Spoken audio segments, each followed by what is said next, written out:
عزیز طلباء کرام،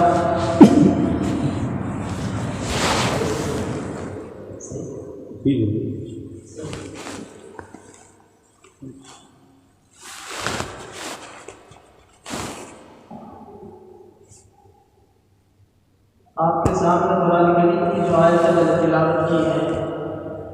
اس کے اندر اللہ تبارک و تعالیٰ نے یہ ارشاد فرمایا ہے کہ اگر کسی شخص سے کوئی گناہ ہو جائے، چاہے ہلکا گناہ ہو یا بڑا گناہ ہو، حتیٰ کہ اگر کوئی شخص شرک کے اندر مبتلا ہو جائے، جس سے بڑا گناہ اس جہاز کے اندر کوئی نہیں ہو سکتا،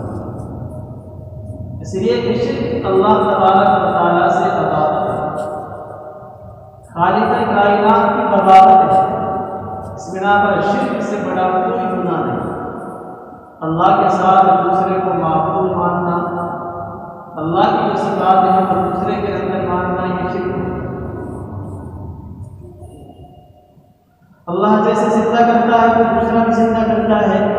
اللہ جیسے موت دیتا ہے کوئی دوسرا بھی موت دیتا ہے، اللہ جیسے روزی دیتا ہے ویسے کوئی دوسرا بھی روزی دیتا ہے، یا کسی کی برسی کرنے کی وجہ سے، یا کسی کے نام پر کوئی سوال کرنے کی وجہ سے، یا کسی کے نام پر کوئی کھانا بنانے کی وجہ سے گھر کے اندر رزق آتا ہے، یہ تمام کے تمام عقائد جو ہے شرک کیا ہے۔ تو یہ شرک سب سے بڑا گناہ ہے۔ اگر کوئی شخص یہ گناہ کرے اور اس کو شرمندگی ہو جائے تو وہ توبہ کرنا چاہے تو اللہ تعالیٰ اس گناہ کو معاف کر دے گا۔ توبہ کے بغیر یہ گناہ معاف نہیں۔ تو اس وجہ سے میرا عزیز ہو، گناہ تو ہر شخص سے ہوتا ہے، کوئی شخص گناہ سے پاک نہیں ہے سوائے انبیاء علیہ السلام کے، کہ اللہ تبارک و تعالیٰ نے ان کو گناہوں سے معصوم پیدا کیا۔ وہ کوئی گناہ نہیں کرتے، وہ اللہ کی نافرمانی نہیں کرتے، بھول چوک ان سے ہو جاتی ہے، لیکن گناہ کبھی انبیاء کرام سے سرزد نہیں ہوتا۔ اس کے علاوہ جتنے بھی لوگ ہیں، چاہے وہ نیک ہوں، خاص ہوں یا عام ہوں، علماء کی جماعت سے ان کے تعلق ہو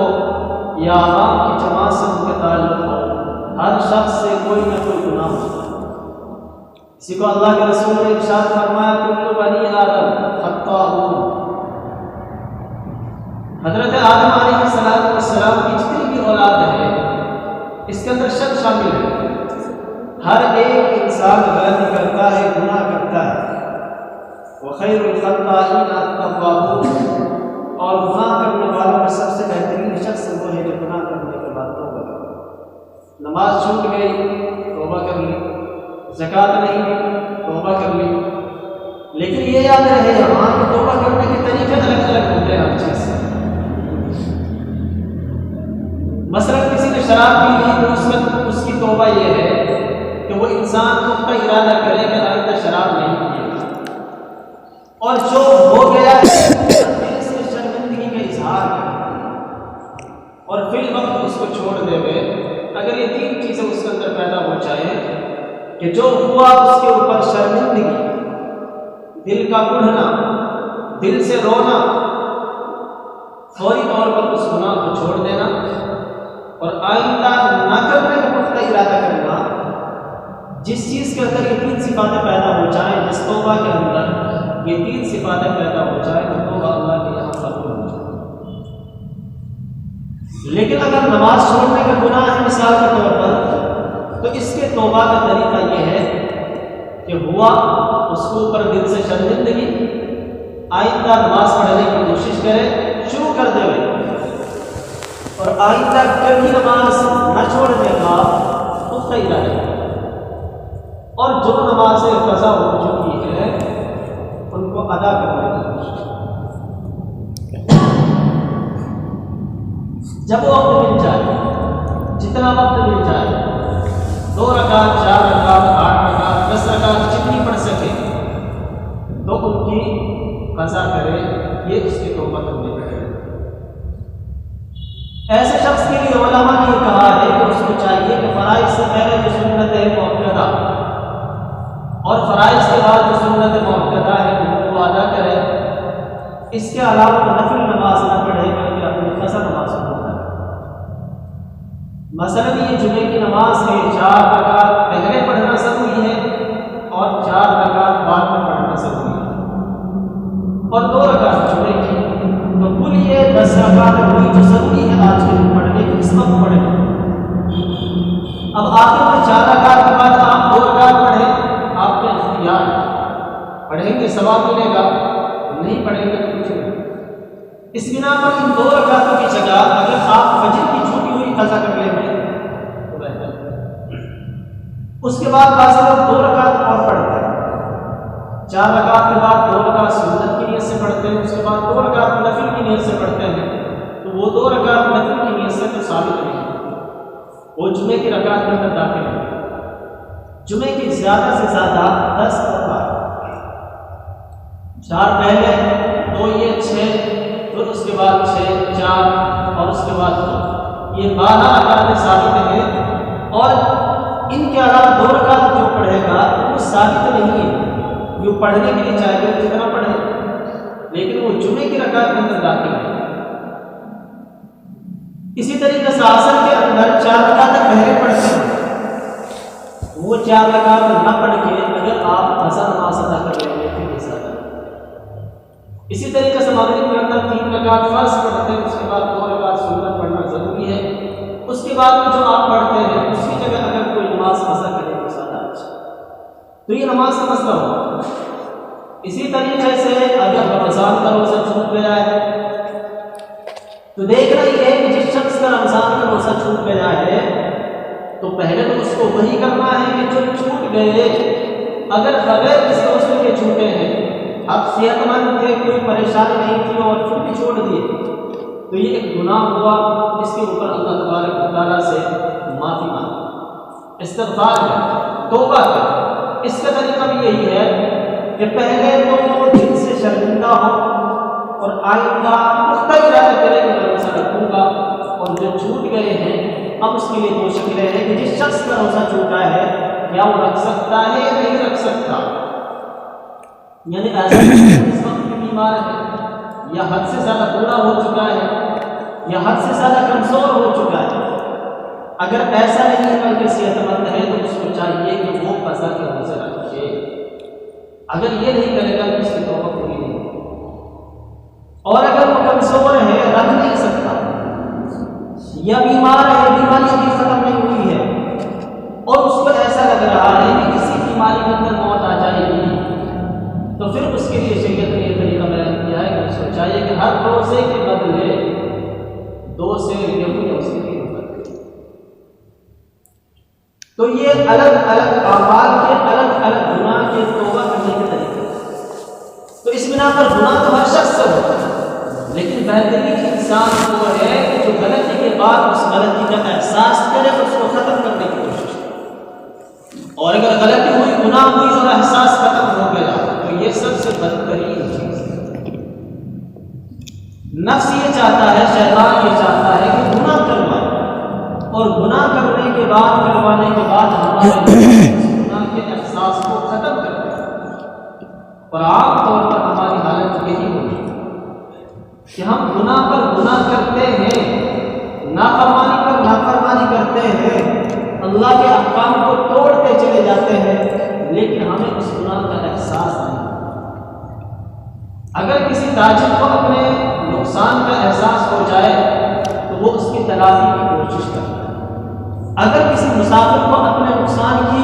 نقصان کا احساس ہو جائے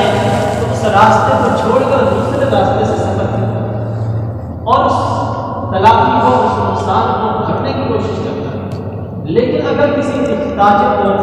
اپنے نقصان کا کوئی احساس ہی نہیں ہے تو پھر وہ اس کے تو جب تک ہماری سانس میں سانس ہے، اللہ تبارک و تعالیٰ کی طرف سے ہمارے لیے مہلت ہے۔ اللہ تبارک و تعالیٰ جب چاہو آپ اللہ سے توبہ کر لو، معافی چاہو، اللہ تعالیٰ معاف کرو۔ اللہ تعالیٰ نے 2 چیزیں رکھی ہیں، 2 چیزیں خاص طور سے اس قوم کو دی ہیں، اس امت کو دی ہیں۔ ما كان الله معذبهم وأنت فيهم، اللہ تعالیٰ نے ارشاد فرمایا اپنے نبی سے کہ جب تک آپ ان لوگوں کے درمیان موجود ہیں ہم ان کے اوپر عذاب نازل نہیں کریں، ان کے اوپر ہم سزا نازل نہیں کریں، ان کو کوئی عذاب نہیں دیں۔ اور دوسری چیز اللہ تبارک و تعالیٰ نے یہ ارشاد فرمائی کہ جب تک یہ قوم اپنے گناہوں سے توبہ اور استغفار کرتی رہے گی اس وقت تک ہم سزا نہ دیں۔ تو یہ دو چیزیں خاص طور سے اس امت کے لیے دی گئی، ایک نبی کی برکت کہ جب تک نبی موجود تھا اس امت پر کوئی عذاب نہیں آیا، اور دوسری چیز اب ظاہر سی بات ہے نبی ہمیشہ زندہ نہیں رہتا، ان کا تو انتقال ہو گیا، ان کی وفات ہو گئی، اب ہمارے پاس صرف ایک چیز ہے کہ ہم اللہ کی سزا سے بچنے کے لیے، اللہ کے عذاب سے بچنے کے لیے، اللہ کی ناراضگی سے بچنے کے لیے یہ کریں کہ ہم استغفار یہاں یہ بھی یاد رہنا چاہیے کہ ہم یہ سمجھتے ہیں کہ عذاب کا مطلب یہ ہے کہ آسمان سے کوئی آگ کی بارش ہو، پتھروں کی بارش ہو، یا انسان کو سور اور خنزیر کی شکل کر دیا جائے، یہی اللہ کا عذاب نہیں ہے۔ اللہ کا عذاب یہ بھی ہے کہ ظالم حکمراں قوم کے اوپر مسلط ہو جائے، ظالم بادشاہ قوم کے اوپر مسلط ہو جائے، حکومت کے عام عہدوں پر ظالموں کا قبضہ ہو جائے، یہ بھی اللہ کے عذاب اور اللہ کی ناراضگی کا علامت ہے۔ اسی طریقے سے اشیاء کی قیمتیں مہنگی ہو جائے، چیزیں بہت زیادہ قیمت کے اندر بکنے لگے، چیزوں کی قیمت دوگنی چوگنی ہو جائے، یہ بھی اللہ کے عذاب کی ایک شکل ہے۔ آپس کی محبتیں ہو جائے، نفرتیں پیدا ہو جائے، عصبیت پیدا ہو جائے، یہ بھی اللہ کے عذاب کی ایک شکل ہے۔ اور نیک انسانوں کا دنیا سے اٹھ جانا، علماء کا ختم ہو جانا، نیک لوگوں کا وفات پا جانا، یہ بھی اللہ کے عذاب کی ایک شکل ہے۔ اب میرا یہ سوال ہے کہ کیا یہ چاروں چیزیں اس وقت موجود نہیں ہیں؟ کیا حکومت ایسے لوگوں کے قبضے میں نہیں ہے کہ ظالم ہے؟ کیا چیزوں کی قیمتیں دوگنی نہیں ہو چکی ہیں؟ کیا آپس میں نفرتیں نہیں پیدا ہو گئی ہیں؟ مسلم غیر مسلم کو تو چھوڑو، خود مسلمان کے اندر آپس میں نفرت ہے، سب سے زیادہ جھگڑا بھائی اور بھائی سے یا باپ کا بیٹے سے ہوتا ہے۔ عام طور پر دارالفتہ کے اندر جو استفتاء آتے ہیں، جو مسائل آتے ہیں، وہ بھائی بھائی کے جھگڑے پہ آتے ہیں یا باپ بیٹے کے جھگڑے پہ آتے ہیں، میاں بیوی کے جھگڑے پہ آتے ہیں۔ کہیں طلاق ہو رہی ہے، کہیں شوہر بیوی سے پریشان ہے، کہیں بیوی شوہر سے پریشان ہے، کہیں اولاد اپنے باپ سے پریشان ہے، کہیں باپ اپنی اولاد سے پریشان ہے، کہیں بھائی بھائی سے پریشان ہے، پڑوسی سے پریشان ہے۔ تو یہ آپس کی نفرت ہے، یہ اللہ کے عذاب ہے۔ ایک اور شکل ہے بادشاہ بے وقت، پوری بارش کا ہونا اور جتنا ہونا اس پر بے وقت ہونا، یہ بھی اللہ کے عذاب ہے۔ میرا احساس ہے کہ سب ظاہر ہو چکا ہے، اور اس کے اندر دخل ہے میرے اور آپ کے گناہ، میرے اور آپ کے گناہ۔ نہ تو اللہ ظالم ہے، نہ اللہ بے وقت ہے، نہ اللہ معصوم ہے، کمزور ہے۔ یہ ہمارا یقین ہونا چاہیے مسلمان کے حیثیت سے کہ اللہ ظالم نہیں ہے، اللہ تبارک و تعالیٰ کمزور نہیں ہے، اللہ تعالیٰ بے وقوف بھی نہیں ہے، اللہ تعالیٰ کے خزانے کے اندر کمی بھی نہیں ہے، لیکن اس کے باوجود اللہ تبارک و تعالیٰ ان تمام حالات کو دیکھ رہے ہیں، جو حالات ہم پر اخبارات کے اندر پڑھتے ہیں اور ہم جو ہے موبائلوں کے ذریعے دیکھتے ہیں، ان حالات کو اللہ تبارک و تعالیٰ ہم سے اچھے طریقے سے دیکھ رہے ہیں، لیکن اس کے باوجود ان حالات کے بدلنے کی شکل نہیں ہے۔ مسلمان پست سے پست ہوتے جا رہے ہیں، پستے جا رہے ہیں، ہر طرف ان کے اوپر ظلم ہے، اللہ تبارک و تعالیٰ دیکھ رہے ہیں، اس کے باوجود حالات اچھے نہیں ہو رہے۔ اس کا مطلب یہ ہے کہ ہمارے اعمال جو خراب ہو چکے ہیں وہ ابھی تک درست نہیں۔ اجتماعی طور پر مکمل طریقے سے ہر شخص یہ کوشش نہیں کرے گا کہ میں اپنے اعمال کو صحیح کروں، میں اپنے اعمال کو درست کروں۔ میری جو زندگی غلط راستے پر جا رہی ہے اس کو میں صحیح راستے پر لانے کی کوشش کروں، بندہ حالات نہیں کر سکتا۔ ہاں اگر گناہ ہوا اور اس کے بعد توبہ کر لے، استغفار کر لے، شرمندگی کا اظہار کرے اللہ کے سامنے، پھر اللہ تبارک و تعالیٰ، اللہ کے رسول نے ارشاد فرمایا کہ جو شخص اپنے گناہ سے توبہ کر لیتا ہے، اللہ کے سامنے شرمندگی کا اظہار کرتا ہے، اللہ تبارک و تعالیٰ اس کو ایسا کر دیتے ہیں جیسے کہ آج ہی اپنے ماں کے پیٹ سے پیدا ہوا، جیسے اس بچے کے اوپر جو معصوم ہے آج ہی اپنے ماں کے پیٹ سے باہر آیا ہے، کوئی گناہ نہیں ہوتا، ویسے اس مسلمان کے ذمہ میں کوئی گناہ باقی نہیں رہتا جو اللہ کے سامنے رو کر گڑ گڑا کر دل کی شرمندگی کے ساتھ توبہ کرے۔ کتنے ہی واقعات حضرت عمر رضی اللہ تعالیٰ عنہ کے زمانہ خلافت کے اندر ایک گویّا، ایک سنگر، وہ گانا گاتا، ناچتا لوگوں کی محفلوں میں، اور یہی اس کا پیشہ ہے۔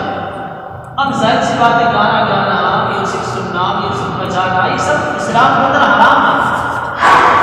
لیکن اس شخص کو چسکا پڑا ہوا تھا، اس کا ذریعہ آمد یہی تھا، لوگ اس کو اپنے پروگراموں میں بلاتے، اپنے خوشیوں میں بلاتے، اس سے گانا سنتے اور اس کے لیے پیسے دیتے۔ آج کل مستقل یہ فن بن چکا ہے، تو اس زمانے کے اندر بھی ایک ایسا ہی شخص تھا، جب تک جوان تھا لوگ اس کی گانا سنتے رہے، آواز خوبصورت تھی، لوگ گانا سنتے رہے، لیکن جب عمر ڈھلی تو آواز کی خراب ہوئی اور لوگوں نے دعوت دینا شروع کیا۔ اب فاقے پر گانا، کھانے کے لیے کوئی چیز موجود نہیں، گھر سے نکلا اور قبرستان کے اندر پہنچا اور اللہ تعالیٰ سے دعا کی، ہر شخص سے بے نیاز ہو کر، ہر شخص سے مایوس ہو کر سب نے اس کے ساتھ چھوڑ دیا۔ اس جہان کا ضابطہ یہی ہے کہ جب تک میرا آپ سے کوئی فائدہ ہو رہا ہے تو میں آپ سے دوستی رکھوں گا، آپ سے تعلق رکھوں گا، آپ سے دعا سلام رکھوں گا۔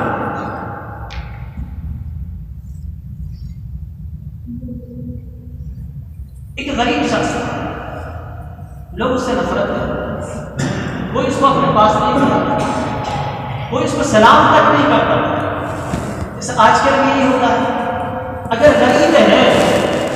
چاہے اس کے اندر کتنی بھی خوبیاں ہوں، دو پیسے اگر اس کے پاس نہیں ہے کوئی شخص اس سے سلام تک کرنے کے لیے راضی نہیں۔ تو ایک غریب شخص کوئی اس سے سلام نہیں کرتا، کوئی اس کو اپنے پاس نہیں بٹھاتا، کوئی اس کی خیر خبر معلوم نہیں کرتا۔ اتفاق ایسا ہوا کہ اللہ تبارک و تعالیٰ نے اس کو بہت سارا مال دیا، اور مال تو ہے ایسی چیز، المال غادر مراد، مال آنے جانے والی چیز ہے، گردش کرتی ہے، اور اللہ پسند ہی اس کو کرتے ہیں کہ مال گردش کرتا ہے، یا حکومتیں گردش کرتی ہے، کبھی کسی کے پاس کبھی کسی کے پاس۔ وَتِلْكَ الْأَيَّامُ نُدَاوِلُهَا بَيْنَ النَّاسِ، یہ دن ہوتے ہیں جن کو اللہ تبارک و تعالیٰ لوگوں کے درمیان پلٹ پھیر کرتے ہیں۔ اسی بنا پر وہ شخص مالدار ہو گیا، اب جس گلی سے گزرتا ہر شخص کہتا صاحب السلام علیکم، صاحب السلام علیکم، جناب السلام علیکم۔ وہ ہر شخص کے جواب میں بجائے اس کے کہ وعلیکم السلام ورحمۃ اللہ کے کہتا ہے کہ ٹھیک ہے کہہ دیں گے، ٹھیک ہے کہہ دیں گے، ٹھیک ہے کہہ دیں گے۔ لوگ پریشان کہ اسلام کے جواب نہیں دیتا ہے اور کہتا ہے جواب میں ٹھیک ہے کہہ دیں گے۔ کسی نے سوال کیا جناب معاملہ کیا؟ تو اس نے کہا کہ بھائی مجھے سلام نہیں کرتے، یہ میرے پیسوں کو سلام ہے، ورنہ میں کوئی انسان نہیں، کچھ دن پہلے تھا جب غریب تھا مجھے کوئی سلام نہیں کرتا، لیکن آج ہر شخص سلام کر رہا ہے، تو میری ذات کو سلام نہیں ہوا، میرے عہدے کو سلام ہوا یا میرے پیسے کو سلام ہوا، اس بنا پر ہم جواب یہ دیتے ہیں ٹھیک ہے کہتے ہیں، پیسوں سے جا کر تمہارا سلام۔ تو آج بھی یہی ہے، عوام کی بھی یہی عادت ہے، خواص کی یہی عادت، بلکہ معاف کریں کہ خواص اندر کے مرض زیادہ پائے جاتے ہیں۔ تو میں عرض کر رہا تھا کہ وہ بیچارہ گویّا جب تک اس کی آواز درست تھی، خوبصورت تھی، جوان تھا، تو لوگ اس کا گانا سنتے اور اس کے پاس پیشکشیں آتی، آفر آتے اس کے پاس وہ گانے کے لیے جاتا، محفلیں سجتی، دور چلتے، لیکن جب بوڑھا ہو گیا، آواز خراب ہو گئی، تو اب کوئی شخص اس کو پوچھنے کے لیے تیار نہیں۔ ہر شخص نے مایوس ہو کر جنت البقیع مدینہ المنورہ کے اندر آپ نے دیکھا وہاں قریب میں ایک قبرستان ہے، وہاں وہ گیا، کسی پرانی خبر کے اندر بیٹھ گیا، ہر شخص سے مایوس ہو کر پھر اس نے اللہ تعالیٰ سے بولا، اللہ تعالیٰ سے سوال اے اللہ جو سب کو دیکھنے والا ہے، جو سب کی سننے والا ہے، جو سب کے سوالات کو پورا کرنے والا ہے، اب مجھے سب نے چھوڑ دیا، بس اب آپ ہیں، میں آپ سے سوال کروں۔ تو حضرت عمر رضی اللہ تعالیٰ عنہ اس زمانے کے بادشاہ کے خلیفہ ہیں، تو فوری طور پر اللہ تبارک و تعالیٰ نے اس کے خواب کے اندر اس سے کہا کہ میرا فلاں بندہ ہے، فلاں جگہ ہے، جاؤ اور اس کے سبب حضرت عمر رضی اللہ تعالیٰ عنہ وہاں سے چلتے ہیں، اور جیسے اندر داخل ہوتے ہیں حضرت عمر، تو وہ شخص دیکھتا ہے، اور حضرت عمر ہی تھے، اور ایسے گنہگار جو لوگ ہوتے تھے تو ان کے اوپر تو قیامت، ان کی تو قیامت آ جاتی کہ حضرت عمر کو دیکھ، تو وہ شخص بھاگنے لگا کہ اب میری قیامت ہے۔ حضرت عمر نے اس کو کہا کہ بھائی رک جاؤ، جس سے تم نے لو لگا رکھی تھی اسی نے مجھے تمہارے پاس بھیجا، میں تمہاری امداد کے لیے آیا ہوں، میں تمہاری مدد کے لیے آیا ہوں، تمہاری ضرورت پوری کرنے کے لیے آیا ہوں، بتاؤ تمہاری کیا ضرورت۔ جب شخص وہ شخص سنتا ہے تو اس کو اللہ کی محبت اس کے اوپر اتنی غالب آتی ہے، اس کو اتنی شرمندگی ہوتی ہے کہ اچانک اس کو اٹیک ہوتا ہے۔ میرا عزیز یہ ہمارا حل ہے، لیکن شرط ہے کہ ہم اس دنیا کے اندر رہتے ہوئے اپنے سر کو بنائیں۔ یہی وجہ ہے کہ ہمارے اوپر پریشانی آتی ہے گناہوں کے بعد۔ کیوں؟ اللہ تعالیٰ یہ چاہتا ہے کہ میرا بندہ اس دنیا کے اندر پاک ہو جائے، پاکیزہ ہو جائے، پوتر ہو جائے، جب اس کی آخری سانس نکلے تو ایک دم پاک ہو۔ اس بنا پر اللہ تعالیٰ کہیں بیماری دیتے ہیں، کہیں پریشانیاں دیتے ہیں، کہیں کسی کارے کو اٹھا لیتے ہیں، کہیں کوئی قریبی بیمار ہو جاتا ہے۔ یہ سب کیوں؟ یہ سب اس وجہ سے ہوتا ہے تاکہ میرے گنہگار بندہ میری طرف رجوع کرے اور میں اس کے گناہوں کو معاف کروں۔ حدیث پاک کے اندر آتا ہے کہ اگر کسی مسلمان کے پیر میں کانٹا چبھتا ہے، اتنی چھوٹی سی اگر اس کو پریشانی ہوتی ہے، اللہ تعالیٰ اس چھوٹی سی پریشانی کی وجہ سے اس کے گناہوں کو معاف کرتے ہیں، اس کے گناہوں کو ختم کرتے ہیں۔ لیکن کچھ گناہ ایسے ہوتے ہیں جو بغیر توبہ کے اور بغیر استغفار کے ختم نہیں۔ علماء نے کہا کہ گناہ دو طرح کے ہوتے ہیں، چھوٹے چھوٹے گناہ ہوتے ہیں جن کو گناہ صغیرہ کہا جاتا ہے، اور کچھ بڑے بڑے گناہ ہوتے ہیں جن کو گناہ کبیرہ کہا جاتا ہے۔ تو گناہ صغیرہ جو ہوتے ہیں، چھوٹے چھوٹے گناہ جو ہوتے ہیں، وہ ان پریشانیوں کی وجہ سے ہوتے ہیں۔ لیکن بڑے جو گناہ ہوتے ہیں، جیسے نماز چھوڑنا ایک بڑا گناہ ہے، جھوٹ بولنا ایک بڑا گناہ ہے، موبائل کے اوپر غلط کوئی چیز دیکھنا ایک بڑا گناہ ہے، کسی کی غیبت کرنا ایک بڑا گناہ ہے، کوئی الزام لگا دیا ہم نے کسی کے اوپر، یہ ایک بڑا گناہ ہے، روزہ چھوڑ دیا ایک بڑا گناہ ہے، زکات نہیں دی ایک بڑا گناہ ہے، اسی طریقے سے بہت سارے گناہ ہیں، شراب ایک بڑا گناہ ہے، جوا ایک بڑا گناہ ہے، زنا ایک بڑا گناہ ہے۔ تو یہ سب بڑے بڑے گناہ ہیں جن کو اللہ تعالیٰ بغیر توبہ کے، بغیر درخواست کے معاف نہیں کرتا ہے۔ لیکن جب درخواست کریں گے اور اس درخواست کے اندر تین شرطیں پائی جائیں گی، جو ہو گیا اس پر شرمندگی اور فوری طور پر اس کو چھوڑ دیں گے، آئندہ نہ کرنے کا پورا ارادہ، یہ تین صفاتیں جس درخواست کے اندر، جس توبہ کے اندر جمع ہو جائیں، اللہ تعالیٰ اس کو یقینی طور پر قبول کرے اور پھر پورے گناہ کا ختم ہو جائے۔ تو میرا عزیز، ہمارے پاس ابھی وقت ہے، اس بنا پر ہم سوچیں سمجھیں، عقل سے کام لیں۔ جو راستہ ہم نے اپنایا ہے یہ بہت غلط راستہ ہے، نماز ہم نے ترک کر دی ہے، جھوٹ اور سچ کا ہمیں کوئی خیال نہیں ہے، کسی کا دل دکھے کسی کا دل ٹوٹے اس کا ہمیں کوئی خیال نہیں ہے۔ نہیں میرا عزیز، تاجر لوگ یہ جھوٹ اور سچ کا کوئی خیال نہیں کرتے، اگر دھوکے سے بچ جائیں، چاہے جھوٹ بول کر بچیں، تو یہ ہمارے لیے نہیں ہے، ہمارا یہ طریقہ بن چکا ہے، ہماری یہ عادت بن چکی ہے، ہم نے اس کو فیشن کے اندر داخل کر لیا ہے۔ جو زیادہ بولتا ہے، چاہے جھوٹ بولتا ہو، لوگ اس کو سمجھتے ہیں کہ بڑا سمجھدار انسان، بڑا عقل مند، اور جو انسان خاموش رہتا ہے، اپنی زبان کی حفاظت کرتا ہے، اس کے ذہن میں یہ بات ہے میں جو کچھ بولوں گا اللہ تبارک و تعالیٰ کے یہاں مجھے اس کا حساب دینا پڑے گا۔ کچھ بھی ہمارا نہیں ہے، اللہ کی طرف سے دی ہوئی امانت ہے۔ آنکھ اللہ کی ایک امانت ہے، زبان اللہ کی ایک امانت ہے، ہاتھ اور پیر اللہ کی امانت ہے، پیٹ اللہ کی امانت ہے، شرمگاہ اللہ کی امانت ہے۔ اگر ہم نے اس کے اندر ذرا خیانت کی تو اللہ تعالیٰ اس کے بارے میں سوال کرے۔ تو اس بنا پر میرے عزیزوں ہم ان کو امانت سمجھ کر استعمال کریں، زبان سے کبھی غلط بات نہ کہیں، کبھی جھوٹ بات نہ کہیں، کبھی کسی کی قیمت نہ کریں، کبھی کسی کو پر الزام نہ لگائیں، کبھی کسی کو گالی نہ دیں، ہاتھ کا استعمال غلط نہ کریں، پیر کا استعمال غلط نہ کریں، پیٹ کا استعمال غلط نہ کریں، شرمگاہ کا استعمال غلط نہ ہو۔ اس لیے میرے نبی نے ارشاد فرمایا کہ جو شخص مجھے دو چیزوں کی ضمانت دے گے، زبان کی ضمانت دے گے کہ غلط استعمال نہیں کرے گا، شرمگاہ کی ضمانت دے گے کہ غلط استعمال نہیں کرے گا، تو میں اس کے لیے جنت کی ضمانت دوں، میں اس کے لیے جنت کی ٹھیکیداری لیتا ہوں، میں اس کو جنت میں داخل کرواؤں گا۔ جو انسان دو چیزوں کی حفاظت کر لے گا، اپنی زبان کی حفاظت کر لے گا، کبھی کوئی غلط بات نہ کرے، نکالے صحیح بات نکالے، ورنہ اس کو بند رکھے، اور ایک شرمگاہ اس کا غلط استعمال نہ کرے۔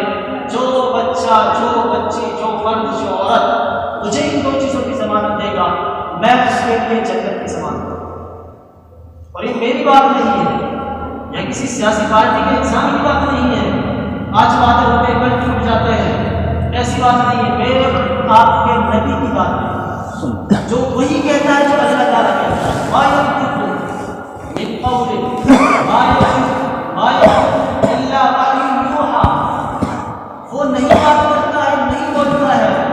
مگر وہی جو اللہ کی طرف سے ہے، جس کے بارے میں خود اللہ تبارک و تعالیٰ نے فرمایا۔ دشمنوں نے جس کے بارے میں گواہی دی امین ہے، صادق ہے، دشمنی کے باوجود وہ سچ مانتے ہیں، آپ کی بات وہ آپ کو صادق کہتے ہیں، آپ کو امین کہتے ہیں، اس کی بات ہے، اس کی زبان۔ اس وجہ سے میری درخواست ہے نوجوانوں سے، بوڑھوں سے، سب سے میری درخواست ہے اپنے لیے کسی کا کوئی نقصان نہیں ہے، ہر شخص اپنی قبر پر چڑھا جائے گا، اور اس اولاد کی اپنی جائز ناجائز لگے اللہ کی قسم ایک بات ہو جائے۔ آج پوتا پوچھتا ہے اپنے باپ سے کہ دادا کی قبر کہاں؟ باپ جواب دیتا ہے کہ نہیں کہیں وہ نہیں پتا ہے۔ کیوں ہم اپنے آپ کو ناجائز کاموں میں ڈال رہے ہیں؟ اولاد کی طرف سے کل کوئی ہمیں بلا دے گی، فاتحہ بھی ہماری قبر پر پڑھنے کے لیے نہیں آئے گی، ایک پیسہ ہمارے نام پر خرچ نہیں کرے گی، اولاد باپ کے نام پر خرچ کر دیں گے، زیادہ سے زیادہ دادا کے نام پر خرچ، اور دادا کے نام پر آپ نے کسی کو نہیں دے گا کہ ہم کو نصیب فرماتے ہوئے یا کوئی صدقہ دیتے ہوئے یا اس کے نام کی کوئی بلڈنگ کرواتے ہوئے یا کوئی خیرات کرتے ہوئے کہیں نہیں دیں گے، بھول جاتے ہیں سر۔ بے وفاؤں کا جہان ہے یہ، صرف اللہ تبارک و تعالیٰ فرماتا ہے ہمارا ایمان، ہمارا عمل اقتدار ہے، یہ ہمارے ساتھ قبر تک جائے، باقی سب چیزیں چھوڑیں۔ اس بنا پر میرا عزیز ہو، ہمیں چاہیے کہ ہم اپنے ایمان کی فکر کریں، اپنے اعمال کی فکر کریں، جو غلطیاں ہو جائیں مرنے سے پہلے غلطیوں کی تلافی کریں، اللہ تعالیٰ سے مانگیں، اللہ تعالیٰ سب مانگتا ہے، اللہ تبارک و تعالیٰ مجھے بھی اور آپ لوگوں کو، سب مسلمانوں کو توبہ و استغفار کے